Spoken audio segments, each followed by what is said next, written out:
Good afternoon from beautiful Barcelona. I am Alexis Roig, CEO of SciTech DiploHub, the Barcelona Science and Technology Diplomacy Hub.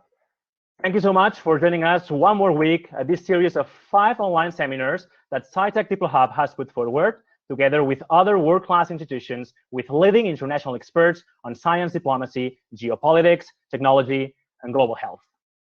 Last week, we gathered health management experts, global health researchers, and science diplomats to explore the role of science diplomacy in the current COVID-19 crisis and how there is an urgent need for greater international cooperation. In case you missed it, you can watch it again on our YouTube channel.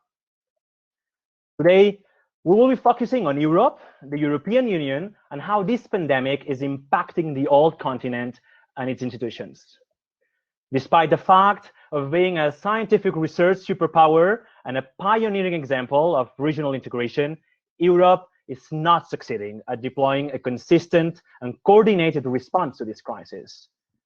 While hundreds of millions of European citizens are confined at home and certain national healthcare systems could collapse in the upcoming days, we witnessed how during the first days of this crisis, some European countries limited medical equipment exports to other countries, putting other European citizens at risk. At the same time, we saw how China is sending airplanes full of ventilators and face masks to European countries in an unprecedented diplomatic move, and Russian army was deployed in Italy to support in the disinfection of streets and nursing homes. Some countries channeled humanitarian assistance from other EU member states through NATO instead of through the European Commission. And Hungary, for instance, passed a law that allows its prime minister to rule by decree for as long as this crisis lasts. At the same time, the traditional North-South divide is blocking any speedy progress on new funding sources such as the Eurobonds or the European Stability Mechanism. However, it is not all bad news for the European project. The Commission has already mobilized around 200 million euros through the European Innovation Council and the Horizon 2020 program to fund promising research on vaccines, diagnostic tools, and new treatments. In the same way, the French Biomedical Research Agency also announced last week that it will coordinate a multinational clinical trial in Europe with patients from at least 7 different countries. And just a couple of hours ago, the President of the European Commission announced a 100 billion euros fund to support workers in countries that have been hit hard by COVID-19. Slowly, efforts to help member states coordinate their national responses are being made, and solidarity between European countries is fortunately starting to be a reality. But what have been the main differences among member state responses? What are the main failures and limitations? How could the European Union harness its scale and scientific knowledge to organize a true European response? How does the post-Brexit UK fit into this scenario? How should be the role of scientific policy advice and science diplomacy? What will be the long-term impact of this crisis for the European integration process? To shed light on some of these questions, today we are fortunate to have with us 3 world-class experts in European affairs and science policy advice, who will be moderated by Carme Colomina, Research Fellow at the Barcelona Center for International Affairs, Professor at the College of Europe, and journalist specialized in European affairs. Carme, good afternoon, bona tarda. Bona tarda, hello everyone, and thank you very much. Here we are going to talk about how the European Union is coping with this new reality, this challenge that is changing our global context. And as you mentioned, we have 3 special guests to discuss about that. The coronavirus crisis, as you mentioned, has amplified the vulnerabilities of this interconnected world, also has challenged the weaknesses of our political systems, we may say, and the European Union once again was caught in a very uncomfortable, in a very difficult position, because we have seen different risk assessments among member states. We have seen also different capacities to react. We've seen national and even nationalistic rhetorics in some EU capitals, and also a whole new debate about the limits of solidarity once again, and after going all through the financial crisis, we are discussing again what's the limit and the way that solidarity has to be expressed among member states. The coronavirus also has served, we may say, some political agendas. We saw very soon when the crisis arose in Europe how there were attacks to this borderless European Union, how so many times the virus has been framed some external threat to certain countries or even to the EU, but mainly to certain countries. And among these all uncertainties and among all this struggle for the health system, we have also been overloaded with information, and sometimes with this information, which is also affecting the trust, the mistrust, the scientific role, the official narratives. How is the EU challenging with all these challenges that we are witnessing, and also how is this affecting the role of knowledge, the role of scientists and their relation with governments? These are the main topics that we are going to discuss today. And as you may know, you are all invited to make your questions. So we will have some 20 minutes, half an hour for Q&A at the end of this debate. We are already seeing that we have people connected from all over the world, in Chile, in Argentina, in the UK, in Barcelona, in Panama. So you are all invited to put your questions, and even you can vote which one do you think that is more relevant, and then those who have been gathering the most support among you will be then asked to our invitees. So first of all, I will introduce who is with us today. We have Paul Morillas. He is director of the Barcelona Center for International Affairs, CIDOB. Bona tarda. Good afternoon, Paul. Bona tarda. Good and afternoon. We have also Sarah Cebrian in Madrid. She is the Science and Innovation Attaché of the British Embassy in Madrid. Buenas tardes, Sarah. Hi, how are you? Buenas tardes. Thank you for being with us. And we will have also in a few minutes Ivo Slosarčić, who is a professor of European Integration Studies and Jean Monnet Chair in EU Politics and Administration at Charles University in Prague. And we are just waiting for him, and he will just come to the debate as well as we may be discussing in that moment. So let's start first of all, and I will invite first Paul Morillas to discuss how the EU has been really coping with these challenges, because we've seen all these difficulties to struggle not only in every member state, but also in the reaction of member states, in the way they have been dealing. They are still asking for more time for everything that means to put more money from member states. So how can we consider that the EU has done so far with this slow reaction, with these problems at this borderless union for the trade, for instance, for material that it was of real need when the crisis arose? Can we consider this a failure? And in which way is this transforming the role of the European Union, Paul? Well, thank you. Thank you. SciDip Talks team behind this initiative. It's a very good initiative. So I'll be quick and say a few points, introductory remarks on what I think are the main issues that we can analyze from the very early days on the EU's response. I think that first of all, of course, this crisis, one needs to take into account that it overhauls the most pressing issues of globalization and dynamics of globalization, and of course everything that we've believed was the new normal, or not so new normal, in international politics. What I mean is that, of course, we are witnessing a global crisis with global effects, but we are also witnessing the way in how only nation states can cope with the crisis. And of course, this puts at the heart of the discussion to what extent is globalization, as we've known it so far, reaching a turning point. and to what extent then everything that we had understood as guiding principles of our global liberal order are also being put into question by this global crisis. So if we consider these global dynamics as being affected by the coronavirus crisis, then of course the EU, as the most prominent example of many of the things of the guiding principles of international politics in the last decades, of course, the EU is also suffering from this global crisis. Then, but what about the EU itself? So let's focus on the response of the European Union. I would say that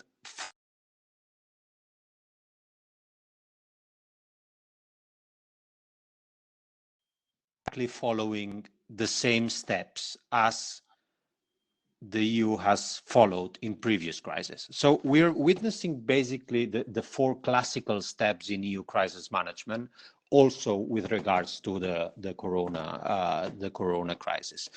First step and first natural response of the European Union when it faces a crisis, basically is to understand this crisis as something that will come, but that will caught or that will understand the EU to be off guard when dealing with this crisis. So first of all, every crisis for the European Union comes as a surprise. And it comes as a surprise because even if we had thought about possibilities of crisis happening, and let me be clear, we had all thought at some point about the euro not being sufficiently built to face a crisis. We had all thought about the dysfunctionalities of the Schengen area and the things that were failing in the Schengen area. And we all thought about the possibility of one member state one day leaving the European Union. But all these crises that already happened took the European Union off guard. So the first natural reaction for the European Union is to take crisis as a surprise and thus be a bit disconnected from reality. And this is what we saw in the first few hours and few days of crisis management. Then the second natural response to crisis, and it goes in line with everything that has happened also in previous crises, is the natural response, my country first. In all these previous crises, what we've seen is a natural phenomenon among EU member states to look what's at stake for me and how can actually the crisis put me meaning a member state at risk. And this is where we saw the limitations to exports, masks from country to country. So the limits to the internal market, the most successful tool in the EU, severely limited. When we saw the closing of borders and increasing number of countries closing their borders, internal EU borders. So that were sort of reactions that were built on the capacity of the nation states, the member states, to react first and to safeguard first and foremost their national interest. This is the second step that has taken place so far in many of the EU crises, at least in the last decade.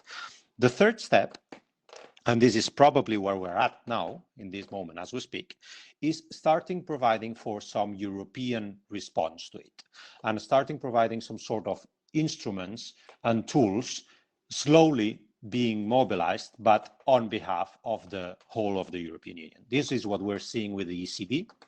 This is what we're seeing with the most aggressive program of the ECB launched so far in terms of providing support to national public debts and guaranteeing those national public debts that will necessarily and are starting to take place to provide an economic answer to the crisis.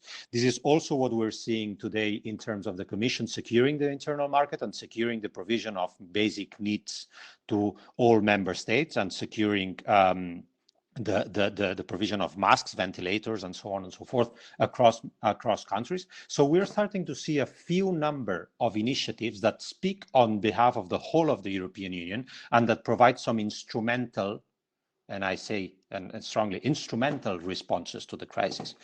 Because the fourth step, and this is where I will leave it, is the big question, do crises in the European Union serve the purpose of reform?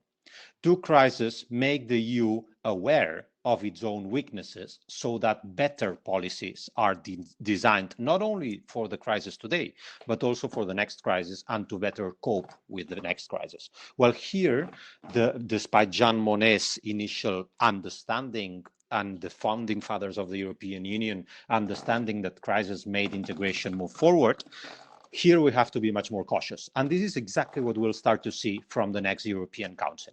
Right? I mean, the first European Council, we saw the very my country first sort of discussions in that European Council. In the next one, we'll see whether reform in the long term is starting to be put forward. The fourth step would necessarily be in line with more common responses to such crises. This is not something that we've come out with the Euro crisis. The monetary union still lacks many of the tools that would make it an economic union as well. The Schengen area still lacks a common asylum policy and a long-lasting solution. Brexit, still ongoing, on hold, but still ongoing. We still don't know exactly what sort of a relation will we have with the UK in the future. And of course here, the big question is, will the corona crisis lead to some integration in certain areas that are necessary if the European Union is to thrive out of this crisis? This is a question mark. We're only starting to discuss now, but what we've seen is the coverage of the four classical steps in crisis management. Thank you very much, Paul. And this leads us already to this Brexit on hold. This brings us to Sarah.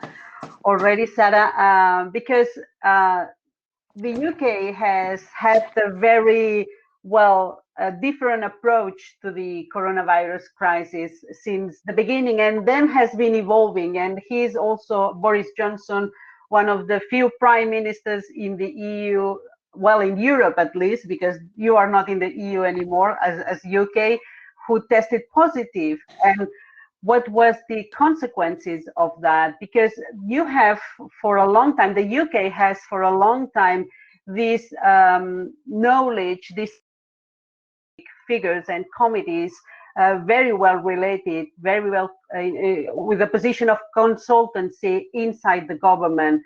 How has been all this matching? How has this been having an influence, a real influence on Boris Johnson's position, if it had? How can we understand or analyze this evolution in the UK's approach to the crisis? Thank you, Karma, and thank you to Alexis and its SciTech DiploHub for inviting me to speak here today. It's a real pleasure to work with you always. So yes, as you were saying, the UK has had a government chief scientific advisor since 1964, and individual chief scientific advisors were at some government departments long before that. Today, Patrick Vallance is the government chief scientific advisor and heads a network of 26 CSAs, chief scientific advisors, in every government department, advising and giving scientific evidence to the ministers. This is a network of CSAs that is headed by scientific advisor Patrick Vallance, and that meet weekly. So let me explain what is the role of this Prime Minister Chief Scientific Advisor. Patrick pulls expertise from scientists across the whole country to provide the Prime Minister and the members of Cabinet with the scientific evidence that is needed to make informed decisions. This means that when government needs to make a decision, science and scientific evidence can be taken into consideration, along with other things like the social, the policy, and the economic implications of any intervention that needs to be done. There are also a few instruments that support this network of chief scientific advisors. First, I like to talk about the UK Science and Innovation Network, which I belong to. and that is made up of around 90 people, 90 science advisors that are based in British embassies and consulates around the world, and that we are, for example, now focused on these and monitoring what our countries, the countries where we are based at, react to these crises and feeding this information back to London so that the government has all the information about what other governments and what other countries are doing. But also the GCSA, Patrick Vallance, is supported by the Government Office for Science. There is a team of around 80 people that is responsible for long-term thinking and strategic planning of the challenges and the opportunities that we will face in the future. Also, he chairs the Science and Technology Prime Minister's Committee, that is an independent board of 20 members that come from business sector, academy or research councils, and that advise on any science and technology policy related topic. And you were also talking about not only the executive power, but also how science advice is embedded in the legislative power in the UK. Well, we have a Parliamentary Office for Science and Technology, what we call POST, and it provides reports and briefings for the members of Parliament on science-related topics. These are easy to read reports, 3 or 4 pages. So members of Parliament can read these and get the sufficient background that they need to go to Parliament and discuss these issues. There are also science and technology committees in the House of Lords and the House of Commons. And on emergencies, well, the UK is a world leader in preparing for and managing disease outbreaks and emergencies. The chief advisor, the Prime Minister's chief scientific advisor, chairs SAGE. SAGE is the UK's scientific advisory group for emergencies, and is a formal part of the UK government's emergency response structure. So when an emergency happens in the UK, when we have a crisis, this group, this SAGE, is called by Cabinet Office, and this can take as little as 30 minutes. And this group of scientists is led by the government chief scientific advisor and sometimes, depending on the topic, and this is the case now, our chief medical officer. The chief medical officer is the chief scientific advisor of the Department of Health and Social Care, Chris Whitty. You may have seen Chris Whitty along with Patrick Vallance and our Prime Minister in the daily press conferences that are offered. So what SAGE is doing now, they set up different advisory groups covering all sectors that were needed, going from epidemiologists to mathematicians to data experts, to collect all the scientific advice and give consensus and provide all this information to SAGE so that the Prime Minister had the scientific evidence needed to place an action plan.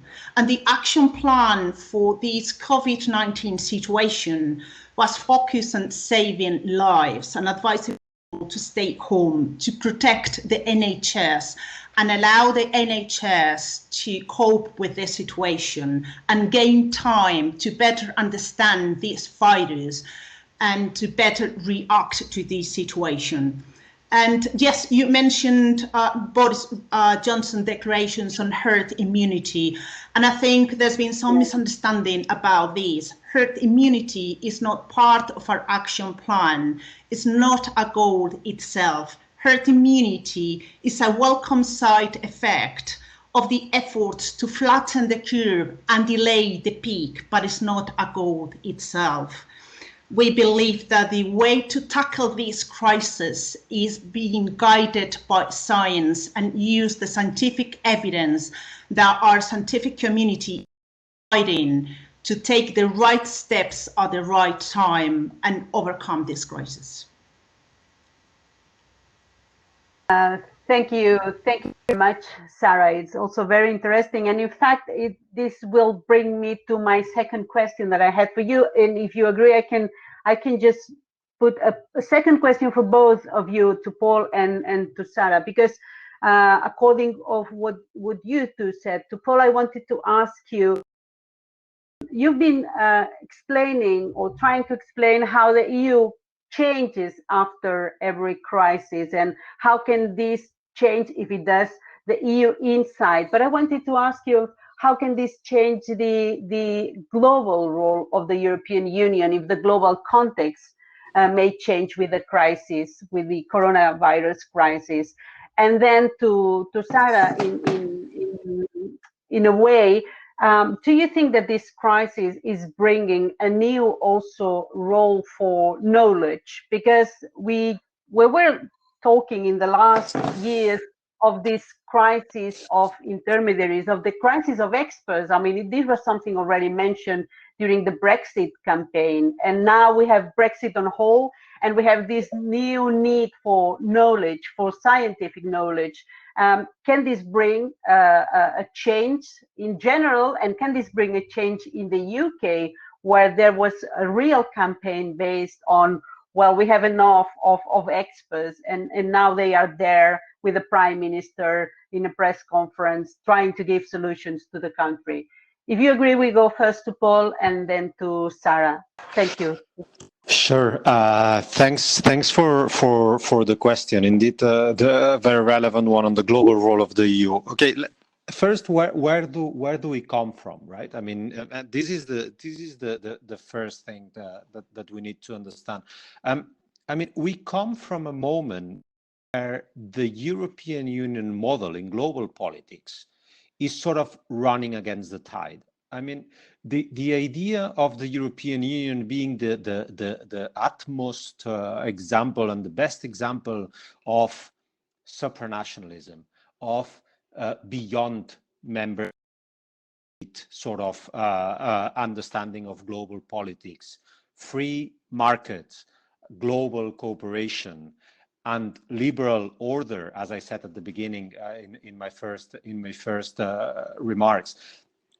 All these principles were very much sort of on the bad side of the story of international politics for the last few years. Doesn't mean they're not valid anymore. It just means that the tide was against these principles.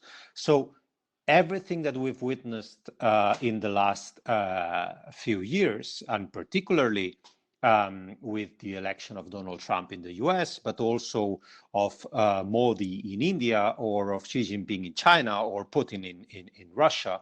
I mean, everything we've seen is this understanding of international politics being A, multipolar, and B, my country first approach to multipolarity. Right, and this is exactly the trends that we've been seeing in international politics in the last few years. So, in a sense, if this my country first and multipolar world and national interests are at the core of foreign policies of the main powers in the world, then of course the foreign policy and the global role of the EU is somehow original, right? When compared to these other trends. And I insist, it doesn't mean it's not valid. It's just not what's fashionable as of now. So one would assume that if this is the case, then power that has always put forward the idea of international relations being driven by interdependencies, being driven by international cooperation, and being driven by the role that international institutions can play in fostering good cooperation, and that is the foreign policy of the European Union, together with the respect of human rights, of democracy, and so on and so forth. If these are the principles of EU foreign policy, then one would assume that this will be very difficult to implement and very difficult to be followed by these other powers that I was mentioning so far. But that would be an assumption. And I don't want to stay with this assumption in mind, because this is what a realist reading of international politics would put to the fore today. And this is what a realist would say, this is how the world works, so the better the EU should do is just adapt to this and become such a, or understand international politics in such a manner. And to a certain extent, this is what the narrative of the European Union in global politics has been shifting towards, has been shifting to speaking the language of power, to being a geopolitical actor, both according to member states, France first and foremost, but also according to Brussels-based leaders, right? So this, to a certain extent, the European Union is adapting its narrative to this world that I was depicting right now.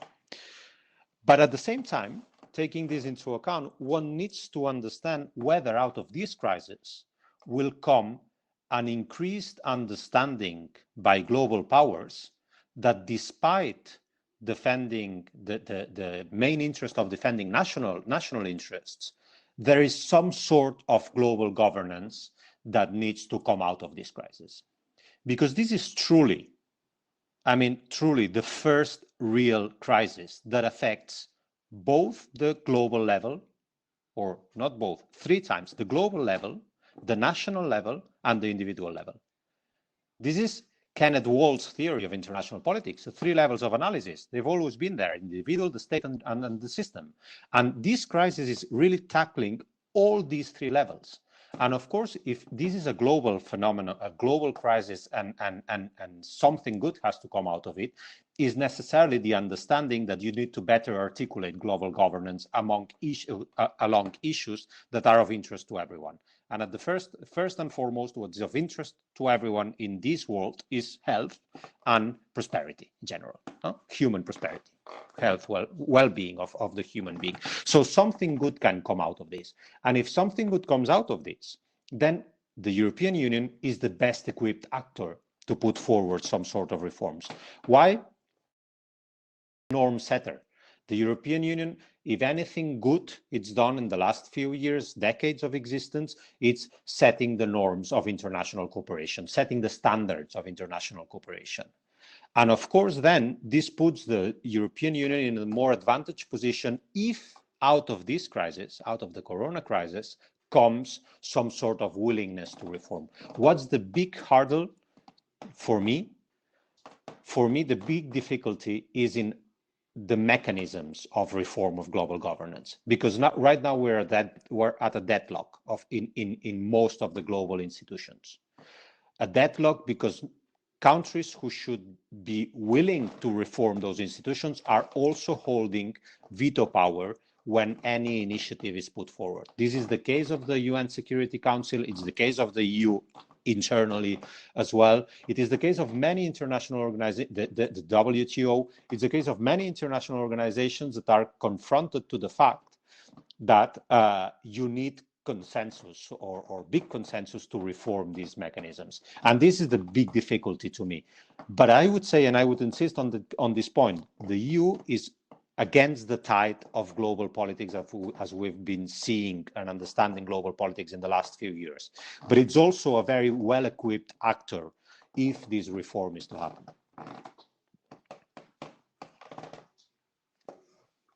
From the British Embassy in Madrid. Yes.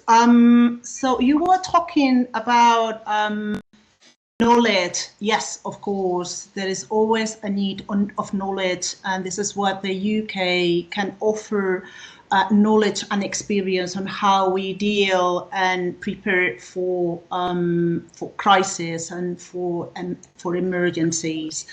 And actually, we think that the way to overcome this is to think collectively and collaborate with other countries and to share knowledge and talent And so, for example, the UK is now the biggest contributor to CEPI, that is an international coalition to find a vaccine.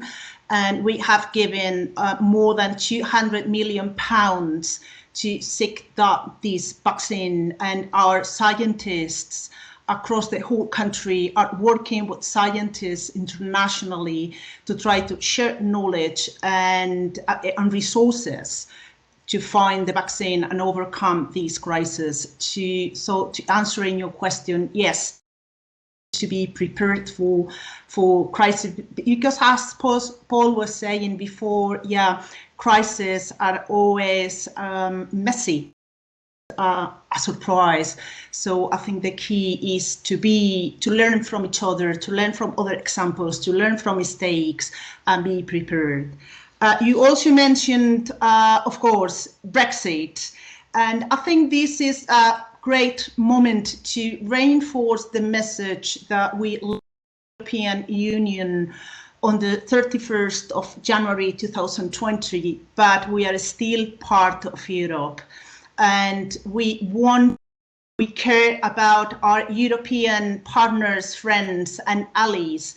And we welcome talent to the UK. The UK is open to talent more than ever. And we want to continue our strong relationship and our strong scientific collaboration with our European partners. We are now in the transition period, and this will last until the 31st of December 2020. And negotiations are ongoing on the future relationship between the UK and the EU, and regular contact with the EU and with the EU negotiation team.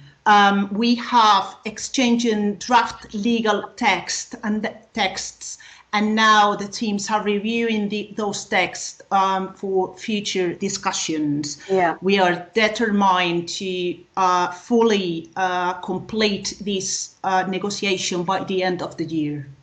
Thank you, Sarah. I see that we have finally joining us, and we are grateful to have us Ivo Slosarčić. He is a professor of European Integration Studies and Jean Monnet Chair at the EU Politics and Administration Charles University in Prague. Welcome. Thank you very much for joining us. Welcome. Good evening. Good evening. I wanted to ask you, Professor, how do scientific research and advice, public health management, as we're witnessing in Europe and all over the world these days, and European diplomacy interact in the light of this coronavirus crisis? Well, I would say that one of the novelties or new things which this crisis brought is a kind of return of an expert. We heard in the Brexit debate or referendum debate that the people of Europe, the people of Britain are fed up with experts. Now, no one really says that they are fed up with experts. Experts are asked for their advice, their preferred solution. And we see, but the thing which is here is what I would describe as a polyphony of experts. We don't have a single solution. We've seen in British debate that the British government quite shifted its position regarding its approach to the epidemics, the debate on herd immunity, to quarantine, etc., etc. So if there is one thing which emerged with this crisis from the very first perspective, is this return of expert. On the other hand, and is the return of a state.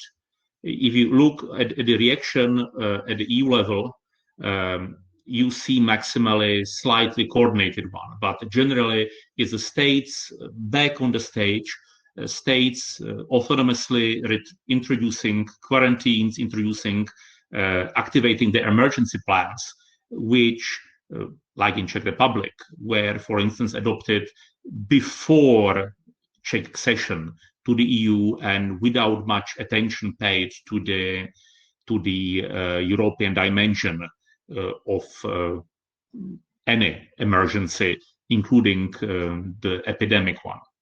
And but I think that the crucial thing, if I had like few minutes to summarize 3 points to this polyphony of experts, return of the state, is the tension we see, at least in Central Europe, definitely, between the question who should be leader and who should have the legitimacy to answer to the crisis.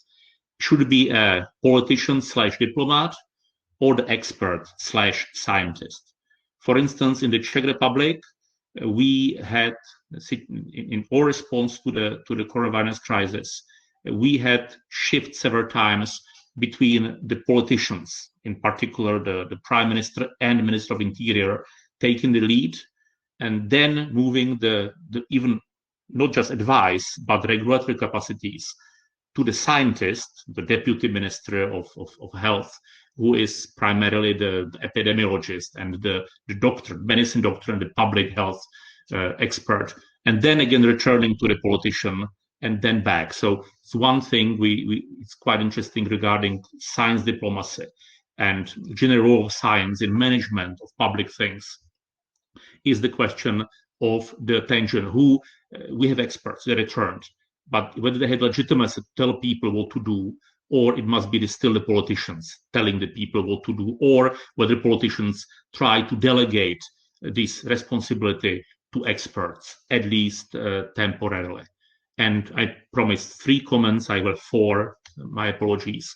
One thing, if we have science diplomacy in the name of debate, is the question that if we, within European context, are talking about diplomacy, we usually talked about the relation between the EU and EU states and non-EU partners. So EU diplomacy with the United States, with Brazil, with China.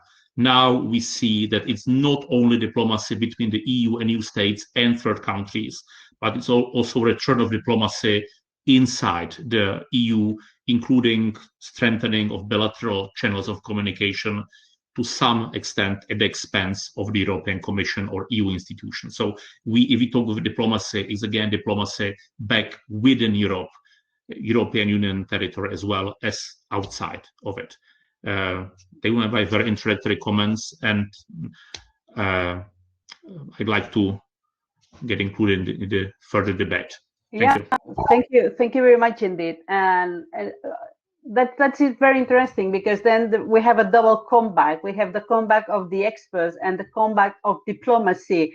And the way these experts and the governments, the politicians would link would be through this scientific diplomacy, I guess, according to you. This would be a general question for the three of you then. What would be the lessons learned so far, if we can consider that we learned something from the outbreak of the crisis? Where do we think that we already know that we will become stronger after the crisis? Can we, or are we at that stage, or not yet? Do you want to start, Professor? Because they have been already expressing their points. So if you want, you can have your turn again, and then I go to Sarah and to Paul. Thank you. It's of course very early phase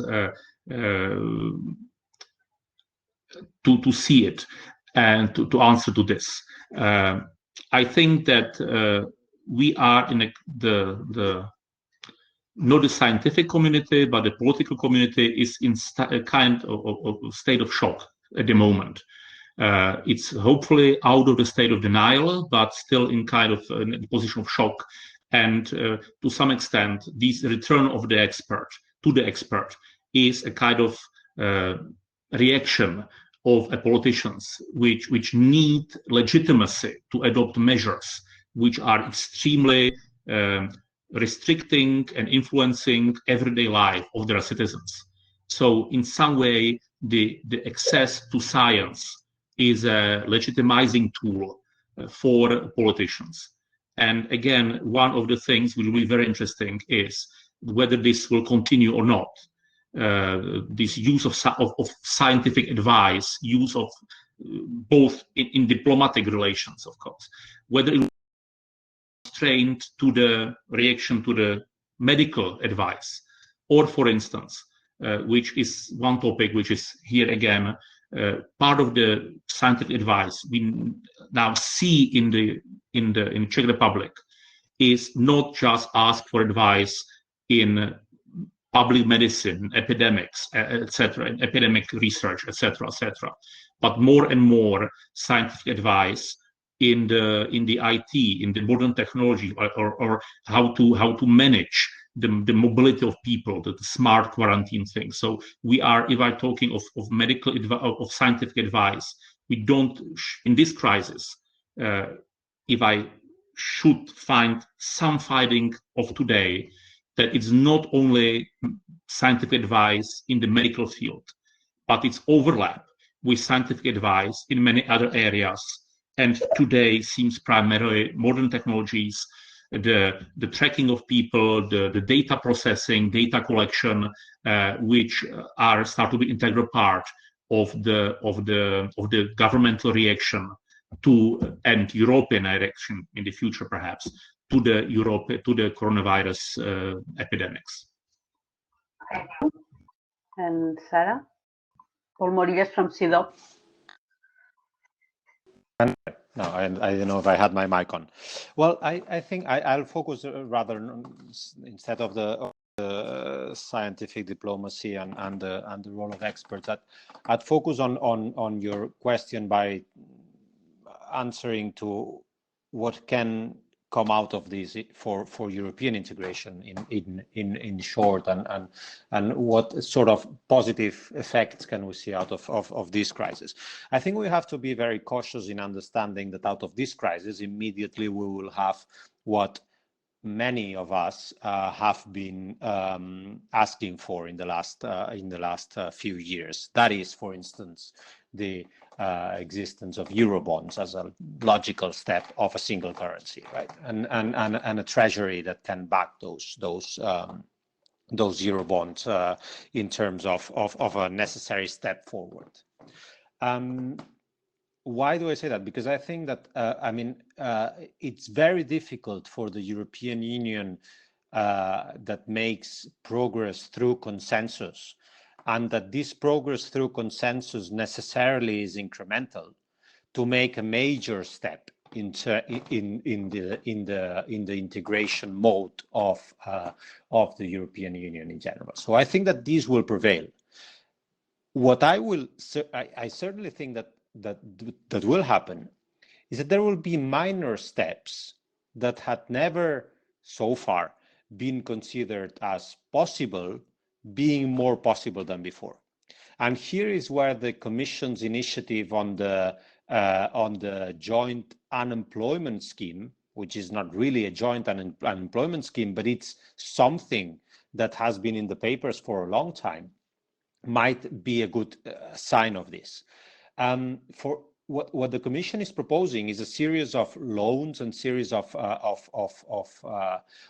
financial aid to sort of back up for the national unemployment schemes that will be, let's say, complemented with the efforts of the European Union as a whole, but most fundamentally trying to provide for some sort of guarantees to this through the different loans that will be given to complement these national unemployment schemes. This is not a joint European Union unemployment scheme. This is not and will never be the birth of something such as a joint to tackle unemployment across Europe. This is not what we're talking about. Same thing, the use of MEDE, the use of the tool that we have at our disposal to provide for loans to member states and to relax the stability pact and so on, it's not equal to a first step towards Eurobonds. But it is certainly an incremental step towards advances in European integration. And this is where I think that we will most necessarily start seeing some changes in the European Union. These are not sexy and these are not fast, that's for sure. Because the union is not sexy and is not fast, so we shouldn't ask an elephant to become another sort of animal and a lynx and be very fast. So I don't think we'll see that. What I would be hopeful is if there is something in addition to these minor incremental steps that come out of this crisis, I would be very grateful if in addition to this, some sort of solidarity narratives come out of this crisis. And with that, I would be very happy, because this we haven't had in the last few years for a long, long time. We didn't mention all the effects and the perception that the EU citizenship is having with this slow track and all this rhetoric that we are seeing at the EU level.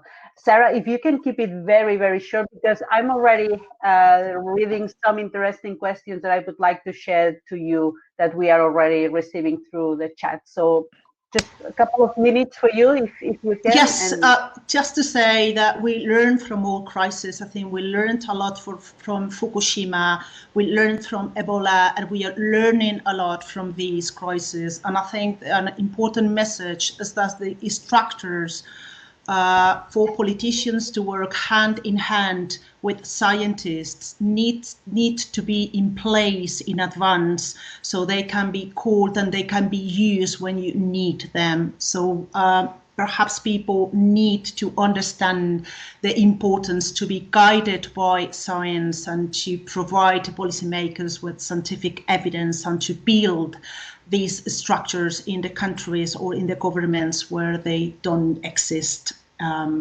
yet.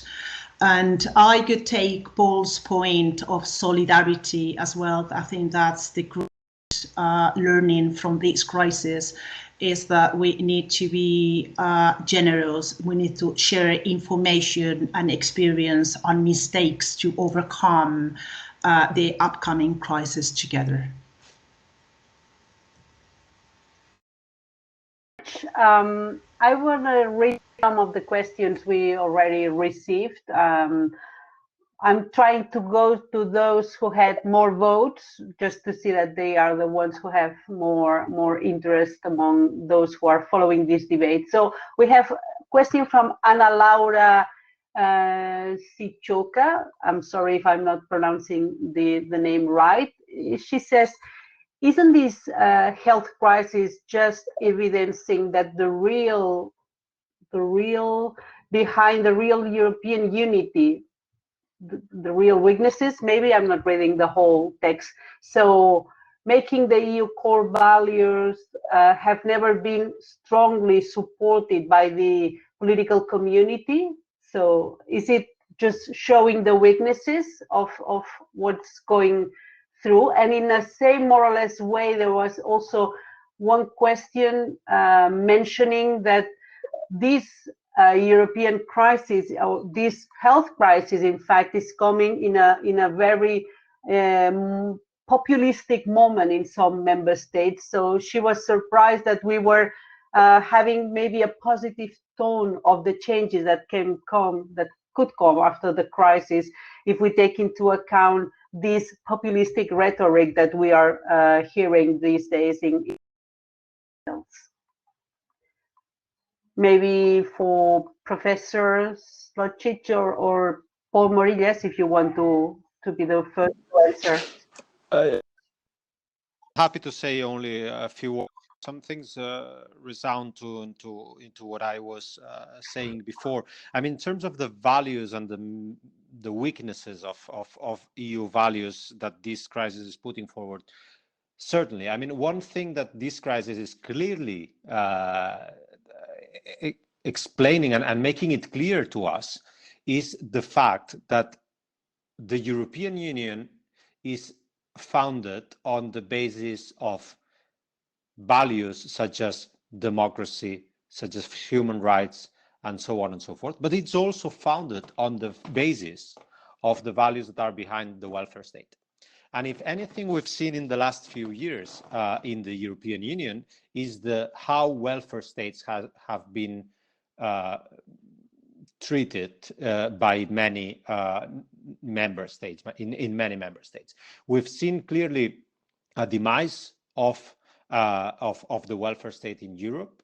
we've seen clearly a demise of social spending in many of the basic areas of many member states, health being one of them.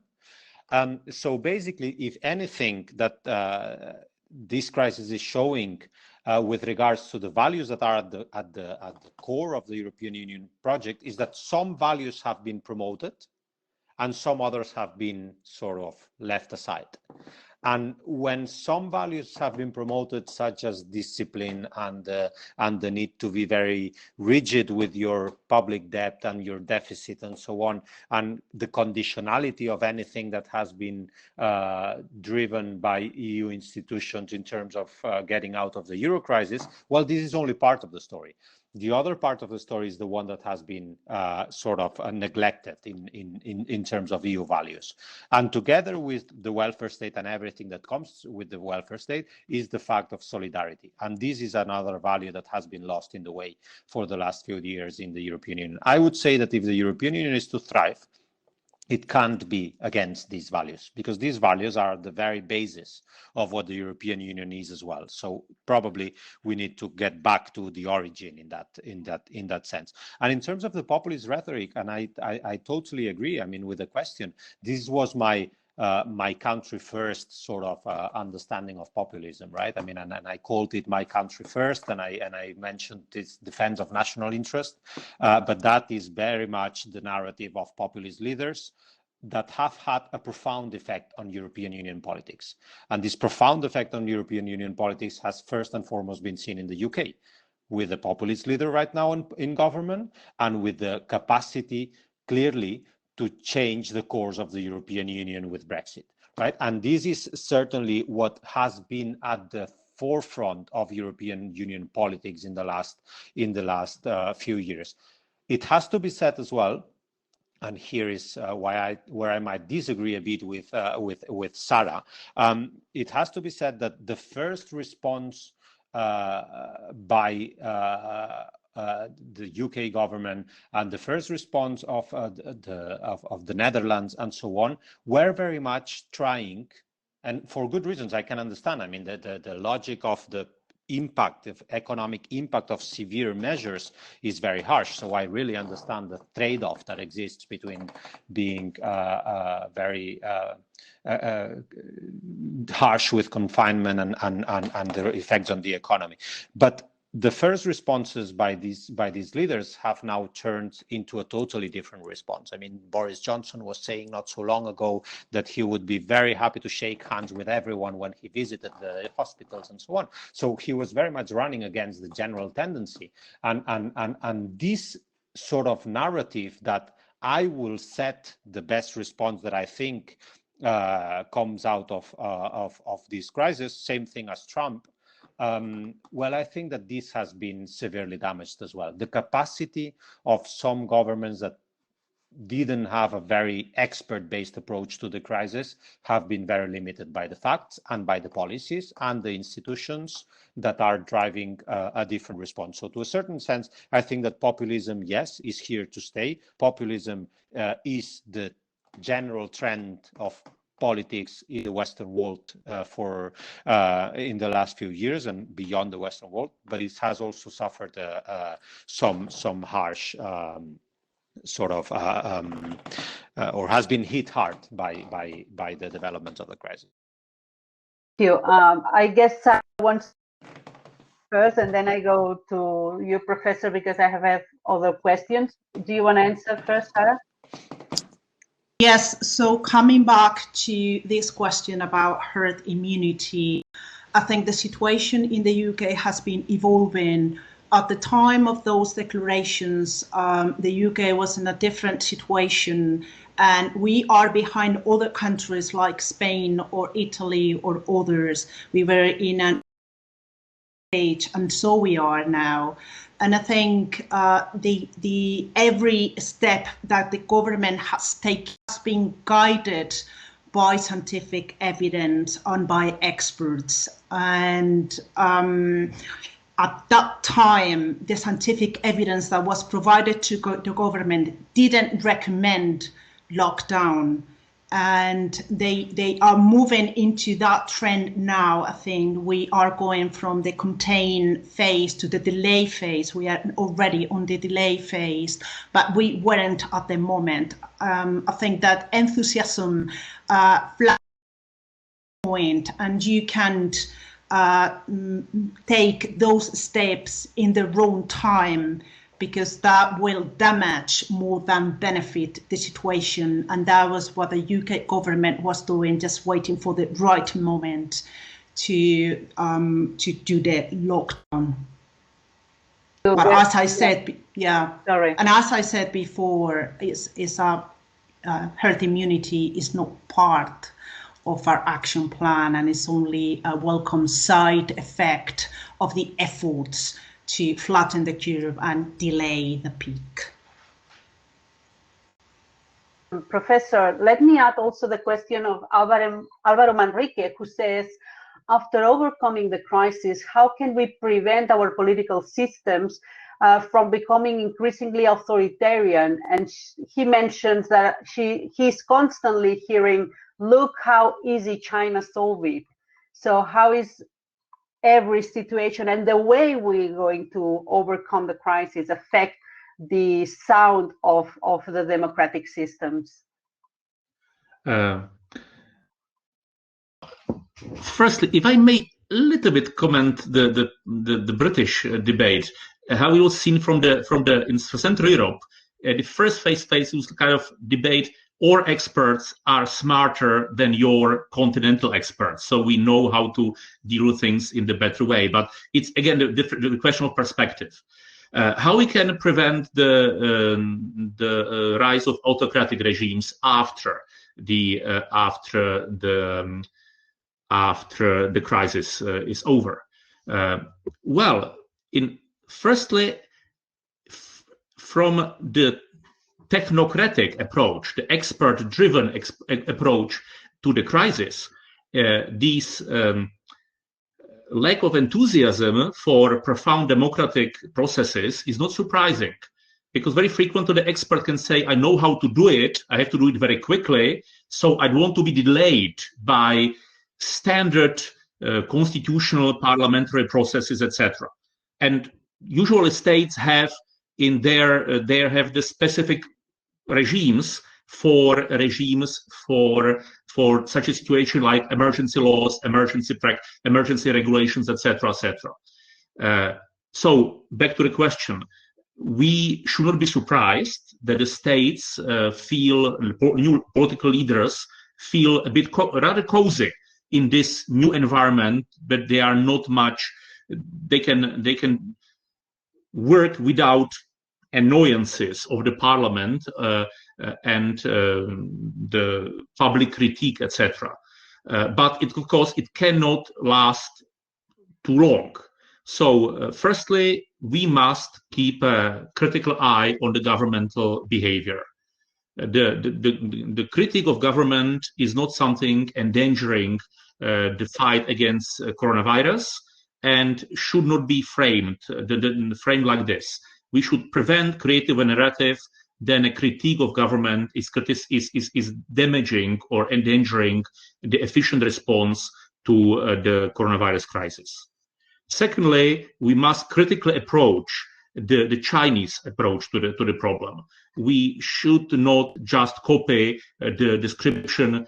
It was easier managed in China, it will be like this. Firstly, there are of course differences in the situation in Western Europe, Central Europe, and China. And again, we must analyze the information coming from China critically and understand that the information in especially first phase of the crisis were not really were filtered quite intensively. And last but not least, it's up to the voters. We can talk a lot about the behavior and role of the European Union in the maintenance and democracy promotion and guarantees in EU states, but still the major guarantors of democracy in EU states are the citizens of the particular state. So they should not allow the government to pursue authoritarian tendencies. And even if we have some restrictions of civil liberties and mobility, etc., no country really removed the free elections. So it's up to the voters to express. It's a very standard approach, but the voters of the EU countries have control and make sure they will not lose their freedoms. Context, we also have a question from Carmen Castro asking how or to what extent will be the European Union permissive with the controversial measures taken in Hungary? How is the EU going to react to Mr. Orban's grab of power? I am very interested. I'm looking forward to see what the EU reaction would be. And we don't know. I think that the crucial European approach is we accept the restrictions of the standard processes temporarily, and there are certain barriers for it. So there will be, firstly, I believe, the European response regarding the temporality of the program, of those restrictions, and also their proportionality. So it's a relatively legalistic approach, but we don't have anything better. Temporality, checking temporality, and checking proportionality of those restrictions. We have a question from Joan Viamonte, who is asking about what lessons can we learn from science diplomacy-related failures in this crisis. I don't know what kind of failures, if she mentioning, could we consider that of adapting to the political timings some sort of failure for science diplomacy, or what other science diplomacy failures do you envisage on the process, how it is so far? If I may respond, I think my fear or my comments on potential existing science diplomacy failures are concerned, again, of the democratic processes. These moments are in some way very great for scientists. The current development in some way pumps energy and importance into scientists because they are approached by politicians for a formula for solution of this, in some way of magical solution to the crisis. And of course, sometimes even the political responsibility are indirectly transferred to them when politicians say, look, they are scientists, they know what to do, follow them, listen to them, and follow their orders.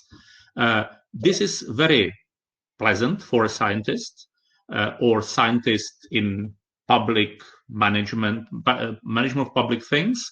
But again, we should keep in mind, and scientists and scientific advisors should keep in mind, that the primarily political responsibility for public management of public things are not in their hands, they are in the hands of politicians. So politicians should listen to them. They should provide as timely and detailed and proper political science advice to them, but it's up to the politicians, at least, at the politicians to communicate it to the people and to legitimize those measures and to explain to the people. So I think kind of hubris of the scientists should be under control in this crisis, because if at every day, end of the epidemics, it will be politicians which have responsibility for finding the balance, for instance, between the restrictions, the quarantines, and the impact on the economy. It's not the job for the scientists, it's a job for politicians to decide on this balance. Talking about the economic and the social consequences, I know that Paul Morillas, the director of SciTech, has to leave us in a couple of minutes, so I would give the last minute to him for a short question. Well, I don't know if it's so easy to answer in a minute, but Ignacio Sanchez is asking, is it the moment to run an unconditional basic income for the EU countries? Well, in 1 minute. In 1 minute, second, the answer is no. And basically, if I can make this no a bit longer, I think this is something that would need to overcome many hurdles before getting to the EU sort of capacity to articulate such a policy. First, because there are serious discussions now in Spain about whether Spain can do so, whether an unconditional basic income for Spain during the moment of the crisis can be put into force. And there are serious limitations, of course, in terms of both the moral hazard that such a basic income would entail, moral hazard by saying, well, what about those who prefer to receive that income instead of getting back to work, and so on and so forth. It's a traditional discussion in this sort of debates. And second, the capacity of member states to cope in terms of public debt, no matter how relaxed the rules around public debt are, the capacity to cope with such a measure framework of the Eurozone. I mean, unless you go into a total risk-sharing exercise along the lines of the Eurobonds or Corona bonds for the whole of the Eurozone, it is very difficult that one member state can do that on his own, because precisely the risk for that member state is not being able to even pay for his debt, no matter how relaxed the norms have been set today, because at some point then you will have to pay your debt, and then if you have to pay your debt on the basis of your own national resources, then the risk of you being as a country bankrupt is higher. So unless you do it in the European framework, it's very difficult to do such measures. And since in the European framework, and I answered to that before, it's very difficult to think of these sort of policies, then it's necessarily very difficult to envisage the unconditional basic income. The short answer, no. The long answer was a bit longer than 1 minute. To say no. Okay, thank you very much. Sorry, I have to leave, but thank you very much for your patience. Yeah. Thank you, bye. Thank you. Well, and I'm really sorry that we won't have time to answer all the questions we got, and some of them are really interesting, and well, there will be other sessions. So before to close this debate, I would like to give you one final minute, but it should be a minute, so I will exercise my role as moderator. If you want to make some wrap up or some conclusion to both of you, to Sarah and to Professor, to Ibu. Well, thank you. Just to reinforce the message that we are very happy to collaborate and to work together with our European partners in this crisis, and more internationally, as we believe that the way to tackle this crisis is to think collectively and work hand in hand with scientists and get this collective scientific evidence to be able to take the right steps at the right time and overcome the crisis.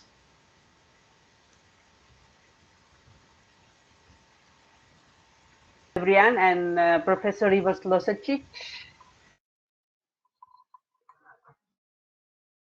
We have the keyword of the reaction for the crisis seems to be the quarantine, the states putting themselves in the quarantine, trying to find out their national solution. And the question is, and maybe learning from experience from the others, but finding national solution. The question for the future is whether the reaction to the coronavirus crisis, both epidemiologist and economic, will be the cluster of national scenarios and national solutions, or whether the EU will return as a strong and very relevant actor to it. And it's a very open question at the moment. I think it's such an open question that we will end up here. Thank you very much to all of you. It's been a pleasure to moderate this debate. I've learned a lot too, and I give the floor back to Alexis Roig. Thank you very much. Thank you so much, Karma. Thank you, Paul, Sarah, Ivo, for this enlightening discussion. As we saw today, in the light of the fragility of European governance and the absence of coordinated policies, public health strategies, and probably limited mobility remain in the jurisdiction of nation states, of EU member states. However, this won't be the end of the European project. Quite the opposite. This pandemic is the proof, as Sarah was pointing out, of our deep interdependence. Only time will show if this crisis will be an opportunity for the long-awaited reforms to improve the functioning of European and global governance mechanisms. In this context, science diplomacy will be more relevant than ever. Among European countries, as Professor Ivo was mentioning, but also, of course, between Europe and other regions in the world. I would like to take this opportunity to remind you all that applications for our Science Diplomacy Summer School are now open. This first of its kind one-week course to be held the second week of July in the city of Barcelona and organized by SciTech DiploHub, the Barcelona Institute of International Studies, together with other leading institutions, will allow you to get certified in science diplomacy and further into some of the topics we have been discussing for the last 2 weeks and the ones that we will be covering during the next 3 webinars in the upcoming weeks. Thank you very much for tuning in today, and please join us next Thursday at the same time to discuss the role of global cities in the COVID-19 crisis, and particularly how Barcelona's science and technology ecosystem is contributing to tackling this pandemic through science diplomacy. If you haven't done it yet, don't forget to register. Thank you so much. Stay at home and stay safe. See you next week.